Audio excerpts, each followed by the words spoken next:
I split my top into quarters so I can more easily keep track. This one is one more seam and that's sewn together. Assemble them in quarters and then the quarters into halves, halves into whole. To make sure that didn't have something flipped, because that would be a pain to see that once you have it sewn together. I usually sew 2 rows at a time and then assemble those 2 rows into 4 and so on. In a case like this, there's so many seams, I just keep sewing 1 row together at a time, and I just keep adding the bottom one, or the bottom one is the single, and then I can see which way my seams are. This is the important one because it's already sewn, so I can't change that. So then, since this is pointing down, this other one I can flip up so the seams will nest, and then I'll take care of it later when I press all the seams. And since I am assembling the whole top in quarters, it'll be easier to handle at the ironing board. Then when this one becomes the top, that whole top seam will be flipped up, and then I can adjust the next one. Since I know this is my outside edge, I will backspace and then continue sewing so I know it's secured. When I lay it out on the long arm, that all these little seams won't pull apart. They're all secured.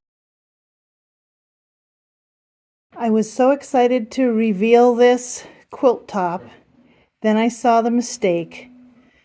I won't point it out right now, but I'm just getting ready to rip it out, and I am just what you might call a little upset. Here it is. I have a couple mistakes I've seen after I fixed one mistake, and the rest are staying. You might see it. Don't tell me. Don't tell me you can see where they are. But here's the reveal. I changed the layout a little bit.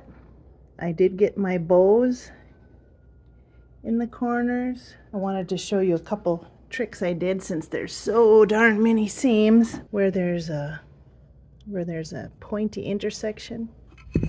The seams are especially bulky. I laid a board under there, and I did this on the ironing board while I was pressing when I noticed the seams, and it's a nice steady surface, but then I'd give it some taps and that would help it lay flat. So I did that quite a bit. I don't know if you're curious about the backs.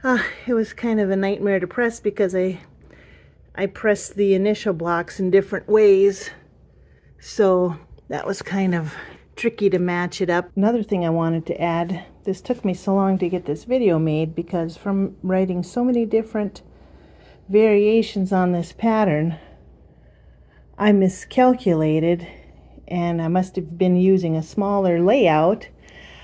I thought I needed 244. Well, here when I was laying it out, I needed 288, so I had to make a lot of blocks. We were getting company, so I picked them all off the floor, and when I laid them out, I was all messed up, so I had to relay it out, and it's been quite an effort, but because of so many people viewing and subscribing, it helped me to finish this. Otherwise, it would just be thrown in a box in a closet for years until I decided to finish it. Thank you for helping get me motivated to finish.